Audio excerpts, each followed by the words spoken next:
드러나게 되고요. 이게 무디어 있으면 감각이 없어지는 거예요. 무디어 있으면 감각이 보여지지도 않아요.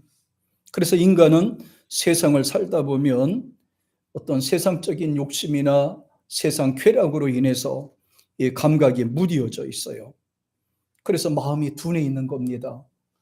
양심에 대하여 무디어져 있어서 마음이 둔해져 있고, 도덕적인 기준이 없기 때문에 양심이 무디어져 있고, 또 영이 죽은 사람들은 하나님을 찾지도 못하고 하나님을 의지하지도 못하는 것입니다. 하나님을 찾지 못하는 분들의 특징은 영적인 감각이 전혀 없다는 거예요. 그리고 양심의 감각도 둔해서 깨달는 것이나 느끼는 것이나 이 모든 것이 없어요. 감각이 없으니까요. 제자들과 수많은 사람들이 모여서 스치고 거쳐서 지나가도 관심이 없으니까 예수님의 손에 부딪혔는지, 예수님 옷자락을 지나쳤는지, 만졌는지 전혀 생각을 못하고 지나간 겁니다. 그러나 12년 동안 혈류병으로 고생하던 이 여인은 예수님의 옷자락을 만지는 때부터 이게 달랐어요. 관심이고요, 간절함이 여기에 모여 있는 거예요. 다른 사람들은 몰랐지만은 예수님은 이 부분에 대해서 아셨어요. 수많은 사람들이 지나가고 스쳤지만은, 그런데 어떻게 그 혈류병이 있는 여인의 그 한 사람의 그 믿음과 관심을 예수님이 그걸 캐치했을까? 이 믿음이라는 것은 바로 이런 거예요. 나의 보잘것없는 믿음이라 하더라도 예수님께 대하여 사랑하는 마음이나 관심을 갖고 있는 이 마음, 이 자체 하나만 있어도 예수님은 다 알고 계셔요. 설마 예수님은 아실까라고 하지만 예수님은 이미 알고 계셨어요. 이것이 바로 믿음의 차이라고 할 수 있습니다. 그리고 감각의 차이라고도 할 수가 있어요. 감각이 무뎌 있는 사람들은 아무리 옆에서 두드려도 모릅니다. 감각이 예민한 사람들은 금방 알아챌 수가 있어요. 예. 간절함의 차이에 따라서 그 반응도 다르게 나타나게 되는 것입니다. 생명의 반응은 시각적으로 나타나고 마음으로 나타나고 행동으로 나타나게 되어 있습니다. 행동은 눈과 언어와 손으로 이렇게 표현이 됩니다. 하나님이 도우시고 함께 하신다는 것은 이 능력의 손을 얹으시고 누르신다는 의미도 있어요. 아까 읽었던 성경 말씀 내용을 보면 바로 그런 부분입니다. 손을 얹고 누른다는 것은 축복하신다는 내용이, 다시 말하면 복을 주신다는 내용이고, 하나님이 도와주신다는 뜻이고, 그리고 하나님이 인도하고 함께 한다는 그런 뜻을 갖고 있습니다.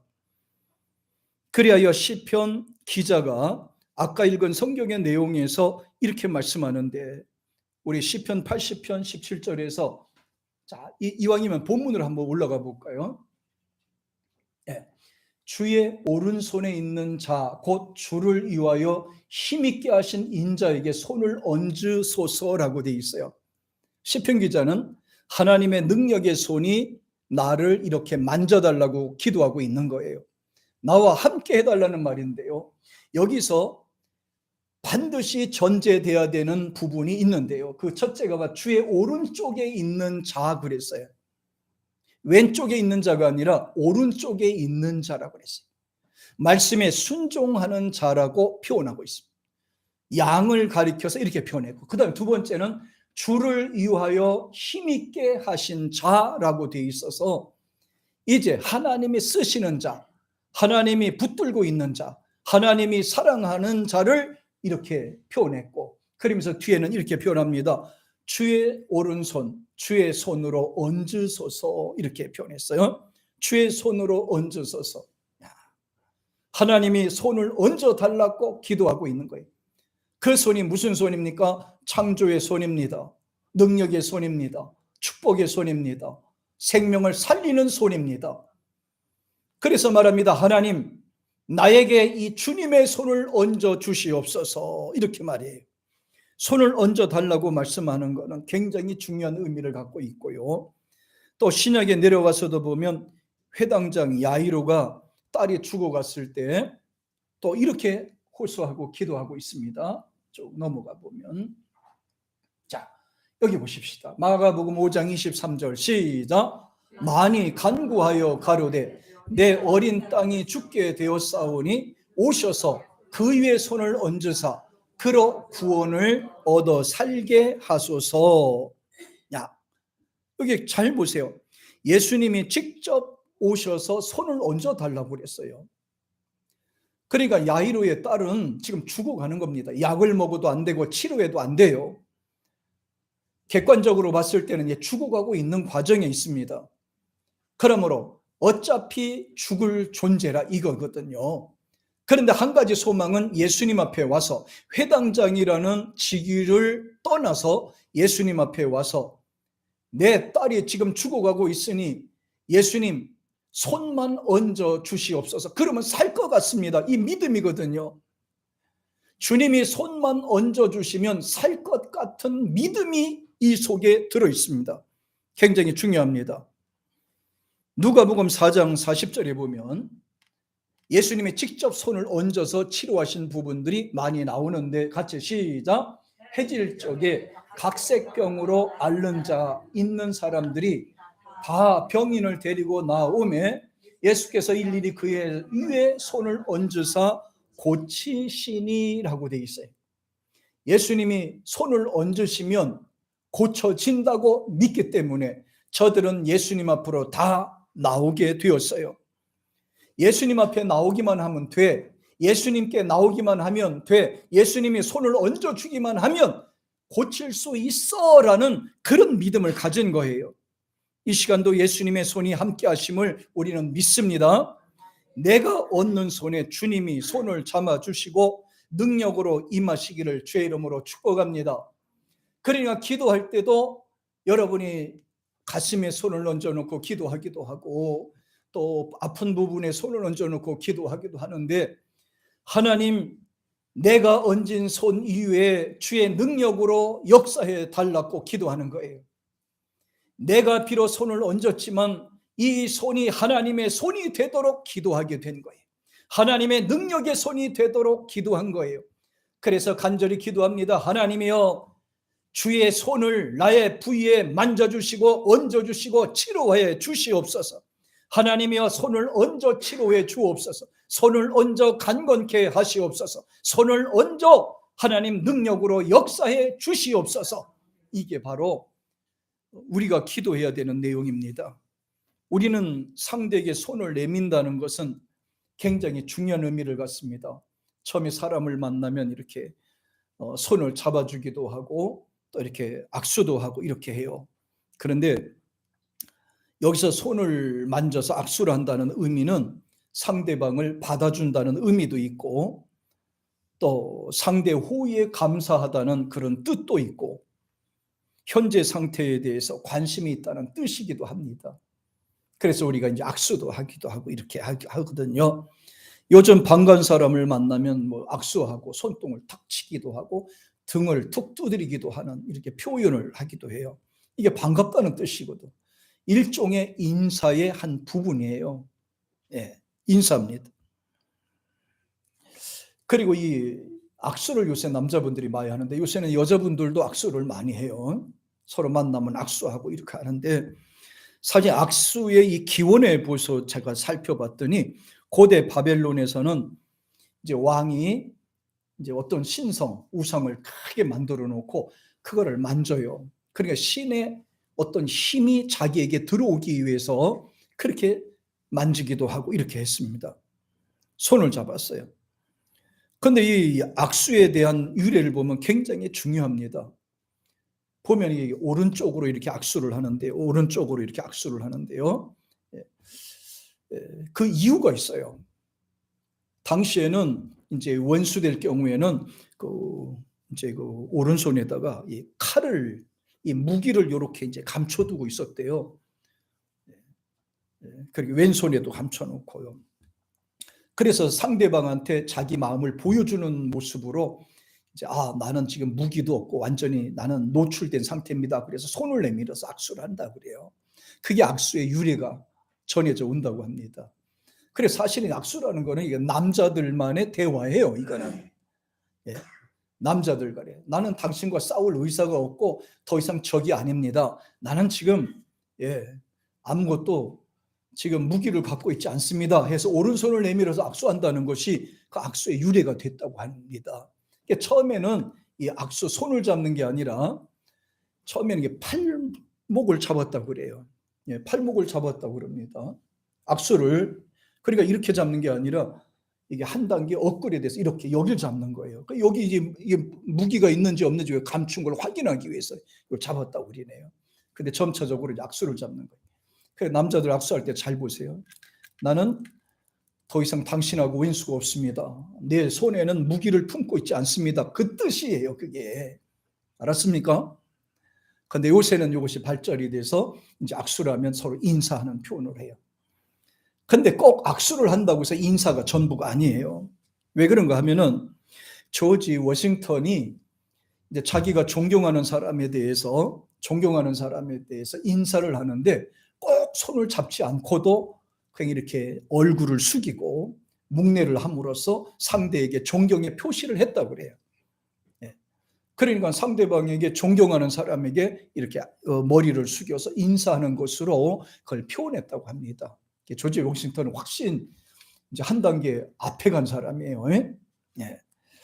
오늘날 우리도 보면 뭐 악수도 하고 또 코로나 시대에 새로운 또 이 악수 유행이 새로 생겼죠. 주먹 악수, 주먹 악수. 탁 주는 그렇게 주고받는 그런 악수도 생겼습니다. 이건 어디까지나 관심이거든요. 관심을 갖고 있다는 그런 뜻도 있게 돼요. 특히 상대에게 손을 내민다는 것은 의도를 자기 전달하고자 하는 그런 의미가 있고요. 혈류병 여인이 예수님의 옷자락에 손을 딱 댄 것 같이요. 딱 됐어요. 이렇게 잡고 늘어진 게 아니에요. 딱 대기만 한 겁니다. 관심이 있다는 말이고 할 말이 있다는 뜻입니다. 관심이 없으면 뿌리치겠죠. 그러니까 무시하면 되는 거예요. 예수님은 여인의 의도를 금방 이 부분을 알아챘어요. 그러면서 이렇게 말하죠. 누가 내 옷에 손을 대었느냐? 이렇게 말해요. 내 옷에 누가 손을 대었느냐? Who touched it? 누가 내 옷에 손을 댔냐? 그러자 예수님의 반응과 제자들의 반응하고는 전혀 다르게 나타납니다. 제자들이 이렇게 얘기합니다. 주님, 이 많은 사람 중에서 오고 가고 부딪히고 할 텐데 누가 예수님의 옷에 손을 댄 줄 누가 알겠습니까? 이렇게 반박을 하죠. 사실 수많은 사람들이 지나가면서 옷도 부딪힐 수도 있고 만질 수도 있고 뭐 그랬을 거예요. 예수님의 옷을 그렇게 부딪혔을 텐데 그런데 그것은 믿음이 아니었기 때문에 아무리 지나쳤어도 관심이 없으니까 그냥 흘러보내게 됐다는 거지. 예수님의 관심을 받기 위해서는 가장 먼저는 뭐가 필요합니까? 이 믿음이 필요하다. 믿음이 없이는 예수님의 관심을 끌어올 수가 없는 겁니다. 믿음이 있어야 주님의 얼굴을 돌릴 수가 있고 예수님의 말씀을 들을 수가 있어요. 수많은 사람들이 예수님의 옷자락을 스치고 지나갔어도 관심이나 어떤 그런 믿음이 없었기 때문에 예수님의 마음을 끌어올 수가 없었던 거예요. 그래서 우리를 이렇게 얘기합니다. 본다고 다 눈이냐? 본다고 다 눈이냐? 듣는다고 다 귀냐? 산다고 다 인생이냐? 이런 말이 있어요. 하나님은 말씀으로 만든 것이 있고 직접 손으로 만든 것이 있으세요. 저는 이 부분에 있어서 굉장한 은혜를 받았어요. 하나님이 말씀으로 지으신 것이 있고 하나님이 손으로 지으신 것이 있더라는 거예요. 굉장히 중요한 겁니다. 예. 다시 말하면 우주 공간에 놓여 있는 것들, 우주 공간에 자연적으로 운행이 되어진 것들은 다 말씀으로 운영이 됐어요. 말씀으로 지음을 받으셨어요. 그리고 이 하늘 밑에 사는 만물과 모든 것들은 다 하나님의 계획과 그 속에서 만들어졌다는 거예요. 특별히 인간은 더 그렇습니다. 인간은 하나님이 당신의 형상으로 직접 이렇게 조성을 하셨어요. 예. 여자를 먼저 만든 게 아니라 남자를 먼저 만들었단 말이에요. 예. 그런데 이상하죠? 왜 여자들보다 하나님 형상으로 만드는 남자들이 믿음이 더 없는지 모르겠어요. 그렇잖아요. 교회도 보면 80% 이상의 거의 다 여성이 더 믿음이 좋아요. 남자들보다도요. 나도 남자지만 아직까지도 히스테리란 말이에요. 미스테리야, 미스테리. 그것은 소유욕 때문에 그렇습니다. 소유욕 때문에 그래요. 소유욕 때문에. 예. 시편 8편 6절 한번 볼까요? 같이 시작. 주의 손으로 만드신 것을 다스리게 하시고 만물을 그 발 아래 두셨다. 보십시오. 하나님의 말씀으로 천지를 창조하신 부분에서 두 가지로 나누는데, 빛이 있으라 하며 빛이 있었고, 궁창이 있으라 하며 하늘과 땅이 갈라졌고, 묻이 있으라 하며 묻이 있었고, 첫째 날이라 둘째 날이라 셋째 날이라 다 이렇게 하나님이 만드셨잖아요. 그런데 하늘 아래에 있는 것은요, 하나님의 말씀으로 창조하시긴 했어도 하나님의 계획 속에서 다 조성하셨다는 거예요. 이게 특별히 인간은 더 그렇고요. 그래서 인간이 하나님을 가까이 할 때만이 인간이 인간 노릇을 할 수 있게 되는 거예요. 예, 참 귀하예요. 그래서 하나님은 그 발 밑에 뒀다. 인간으로 하여금 다스리고 관리하도록 그렇게 만들었어요. 그러니까 인간이 하나님을 가까이 할 때 비로소 행복하게 되고 기쁨이 넘치게 되고 은혜가 넘치게 되는 거예요. 저와 여러분은 운명 자체가 예배 드리도록 그렇게 조성이 됐습니다. 인간을 만드신 그 첫째 이유가 하나님을 섬기도록, 찬양하도록, 예배하도록 그렇게 만들어졌다 이 말이에요. 예, 참 놀랍지 않습니까? 그래서 다윗은 기도할 때마다 하나님께서 능력의 손을 대어주시기를 위해서 기도했어요. 하나님이 인간을 지으실 때도 손으로 직접 조성을 하셔서, 그리고 코에는 생기를 푹 불어넣으셔서 만드셨단 말이에요. 이제 요거를 알기 때문에 다윗은 하나님이 나를 만져주기를 원한 거예요. 예. 보실까요? 시편 80편 17절 같이 시작. 주의 우편에 있는 자 곧 주를 위하여 힘있게 하신 인자에 의해 주의 손을 얹으소서. 보세요. 힘들 때마다 이렇게 기도한 거야. 하나님, 능력의 손으로 나를 만져주시옵소서. 능력의 손으로 나를 얹어주시옵소서. 여기서 손을 얹어달라는 말은 회복하게 해달라는 말이에요. 하나님을 하여 건강을 회복하게 해달라는 말입니다. 하나님의 능력의 손이 나를 만져주시고 나를 지켜주시고 나와 함께 해달라는 그런 간절한 기도가 이 속에 들어있어요. 야, 참 놀랍지 않습니까, 여러분? 자, 또 한 직원은 예수님께 손을 얹어주시기를 원했는데 마태복음 9장 18절 한번 보실까요? 같이. 자, 시작.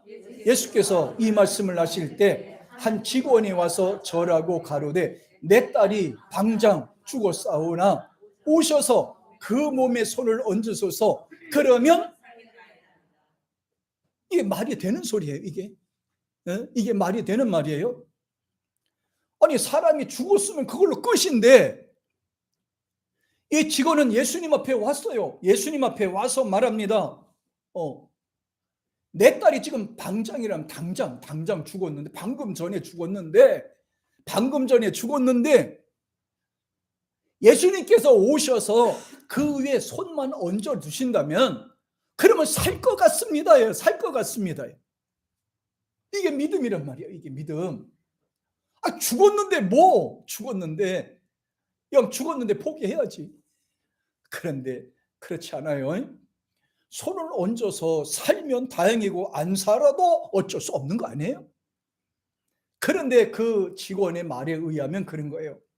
내 믿음에 의하면 예수님이 오셔서 내 죽은 딸 머리에 손만 얹어주실 것 같으면 살 것 같은 믿음이 있나이다. 살 것 같은 믿음이 있나이다. 야, 이 믿음이 없이는 이거는 불가능한 겁니다. 예. 그래서 죽는 사람도 예수님 앞에 나와야 된다니까. 힘든 사람도 예수님 앞에 나와야 된다니까. 그래서 예수님의 손이 얹어놓기를 기도해야 되는 거예요. 예수님이 만져주기를 기도해야 되는 거예요. 예수님이 역사해 주도록 기도해야 되는 거예요. 예수님이 오셔서 나에게 손을 얹어주시면 치료가 가능해요. 예수님이 오셔서 나를 위해 기도해 주시면 모든 게 다 끝난다 이 말이에요. 굉장히 중요한 부분입니다. 여기서 죽었사오나 주님이 손을 얹어주시면 살겠습니다 라고 하는 부분이에요. 주님이 손만 얹어주시면 되겠다는 거예요. 예. 주님이 손을 얹어주시면 산다는 이 믿음이 오늘 이 시간 저와 여러분에게 함께하기를 축복합니다. 우리는 아프고 힘들 때도 손을 얹습니다. 하나님 고쳐주세요. 하나님 치료해 주세요 라고 기도합니다. 이건 내 손으로 보면 안 돼. 내 손으로. 내가 비록 손을 얹었지만은 그러나 주님의 손이 임한다는 믿음을 가져야 되는 거야. 이게 믿음이에요. 믿음이 없는 사람은 자기가 자기 손을 얹겠죠. 그런데 믿음이 있는 사람은 내가 손을 얹어도 하나님이 역사하시도록 기도하는 거예요. 다윗이 이야기합니다. 야이로가 이야기합니다. 직원이 얘기합니다. 주님 오셔서 내 딸은 죽었습니다. 손을 얹어주세요. 내가 힘들고 어렵습니다. 손을 얹어주세요. 그러면 살겠나이다. 그러면 회복하겠나이다. 그러면 내가 건강을 찾겠나이다. 야, 참. 여러분에게 이런 믿음이 함께하기를 축복합니다. 아멘. 주님 만져주세요. 주님 손을 얹어주세요. 주님 치료해 주세요. 오늘 이런 믿음이 여러분과 함께하기를 축복합니다. 마틴 루터가 개혁을 추진하면서 수많은 위험과 공포에 직면하게 되었습니다. 뭐 협박이죠. 죽인다는 협박이에요. 너 죽어. 내 죽여러 갈 거야. 그때마다 마틴 루터는 낙심도 되고, 어떨 때는 너무 힘들어서요. 멍청하게 먼 산을 쳐다보기도 하고. 왜냐하면 자꾸 하면 할수록 적이 많이 생기니까. 왜냐하면 죽인다고 협박까지 하니까, 생명의 유혹까지 느끼니까, 가까이 있는 사람도 겁이 나서 도망가기도 하고 하니까, 그럴 때마다 테이블에 앉아서 그 옆에다가 이렇게 썼다고 그래요. 비비돌, 비비돌. 힘들 때마다, 생명의 유급함을 느낄 때마다 비비돌, 비비돌. V-I-V-I-D. 이 글을 썼다고 그래요. 저는 이 말을 한번 찾아봤어요. 대체 이게 비비드기가 이게 무언가 그랬더니 이것이 이제 활동하다, 생성하다, 활발하게 움직이다, 이게 생성하다는 뜻이에요. 그러니까 이거를 그들의 말에 의하여 이걸 해석을 하면 하나님은 살아계신다 이거예요. 하나님은 He's alive. 그는 살아계신다는 거예요. 내가 왜 이렇게 힘을 들어 하느냐는 거예요. 하나님이 도와주시는데 내가 왜 힘을 잃고 상실하게 됐느냐는 거예요. 사람들이 협박을 하고 사람들이 죽인다고 해도, 사람들이 떠나고 힘이 들어도, 어려움을 당해도, 때로는 좌절하고 낙심하고 절망에 빠져 있을 때라도 그는 테이블에 앉아서 언제나 이 말을 했어요. 비비드, 비비드, 비비드. 하나님은 살아계시지. 하나님은 살아계시지. 그래, 내가 왜 걱정하냐? 하나님이 살아계신데. 내가 왜 염려하냐? 하나님이 살아계신데. 내가 왜 세상을 보느냐? 살아계신 주님을 바라보면 되는 건데. 내 목숨이 끊어진다고 그것이 두렵냐? 전능하신 하나님 건데. 하나님이 내 생명의 주인이 되시는데 내가 왜 걱정하느냐?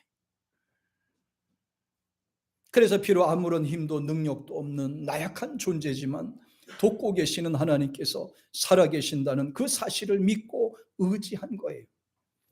당시 모든 사람이 교황의 편이고 모두 교황과 조건이 지금 상황과 어떤 조건이 불리하게 돌아가게 있음도 이 루터가 힘들게 했던 거예요.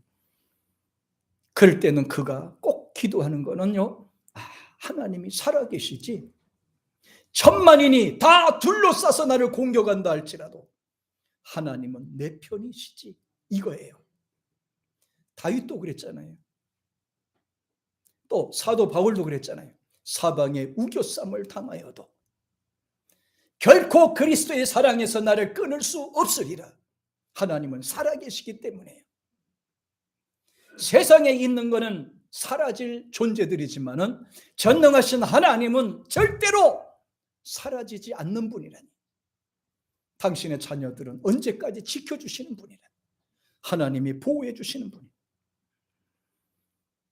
그래서 그 마틴 루터가 성공하게 된 거는 사람을 보고 간 것이 아니라 살아계신 하나님을 바라보며 나갔기 때문에 성공한 것입니다. 인생을 성공하기를 원하신가요? 행복하기 원하신가요? 살아계신 하나님을 의지하기를 바랍니다. 살아계신 하나님을 바라보시고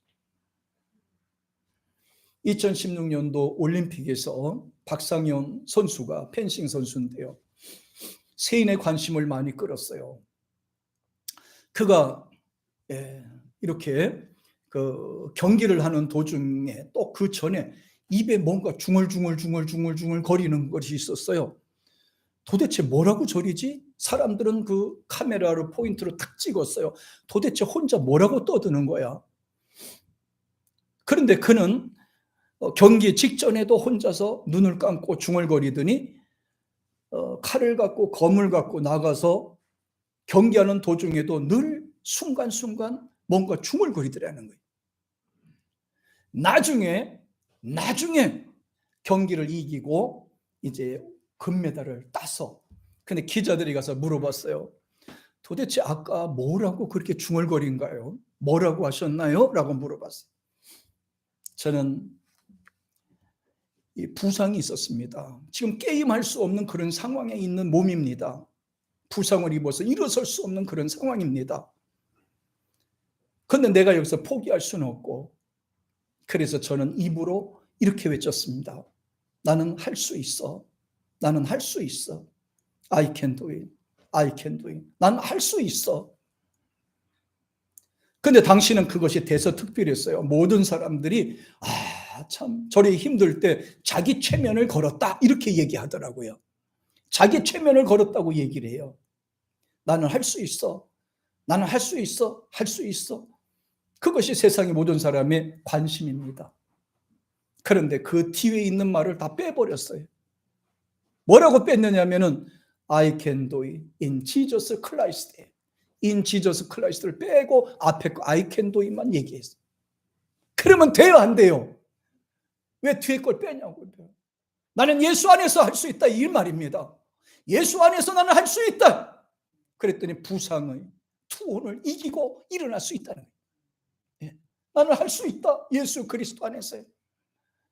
우리도 언제든지 우리는 이렇게 외쳐야 됩니다. I can do it. 아니 이거보다 더 크게 외쳐야 돼요. I can do it everyone in Jesus Christ라고 말입니다. 나는 예수 안에서 모든 것을 할 수 있다고 외쳐야 되는 거예요. 예수 안에 있는 사람들은 낙심하지 않게 되기 때문이죠. 예수 안에 있는 사람들은 좌절하지 않기 때문입니다. 예수 안에 있는 사람들은 포기할 수 없기 때문입니다. 세상에 그 어떤 어려움과 환난과 고난이 왔어도 우리가 포기하지 못하는 것은 예수님이 나와 함께 하시기 때문이에요. 능력의 손으로 나를 잡아주기 때문이고 창조적 권능의 손으로 나를 얹고 계시기 때문인 것입니다. 하나님은 살아계십니다. 하나님은 저와 여러분을 지켜주고 보호해주고 계시는 거예요. 전능하신 하나님의 역사가 저와 여러분을 통해서 일어나기를 주의 이름으로 축복합니다. 할렐루야. 하늘에 먹장 구름이 가득해도요 이 세상 천지를 다 가리는 것 같죠. 그리고 그 속에서 천둥이 치고 벼락을 때리고 막 무시무시해요. 작년인가요 보니까 캄캄한데요 금방 비가 쏟아질 것 같은데 천둥 벼락을 때리는 거예요. 막 우드드다다다다다다 꽝 때리는. 야, 금방 건물이 무너질 것 같아. 금방 무너질 것도 굉장히 겁이 나더라고요. 저는 가장 먼저 겁나는 건 난 죽으면 어떻게 하나 이거 걱정 안 해. 난 그렇게 1차적 그런 사람 아니거든. 건물이 무너지면 건물이 막 흔들리더라고. 건물이 막 흔들려요. 우다다다다닥 하니까 건물이 흔들리더라니까. 야, 사람들은요 그거 생각 안 하는 것 같아. 자, 먹장구름이 끼고 천둥과 번개가 치고 세상을 뒤집어 엎을 것 같은데 그 구름 꼭대기는 햇빛이 그냥 있다는 사실을 모르는 것 같아. 햇빛은 그냥 있는 것입니다. 가리울 뿐이지요. 천둥과 번개 치는 것은 자연적 현상으로 일어나지만 그러나 그 위에 태양은 여전히 그대로 비추고 있습니다. 사랑하는 여러분, 세상을 살 때 우리도 어려운 일을 당하고 힘든 일을 당한 것 같고 금방 죽을 것 같은 그런 삶이 온다 하더라도 하나님은 여전히 우리를 보호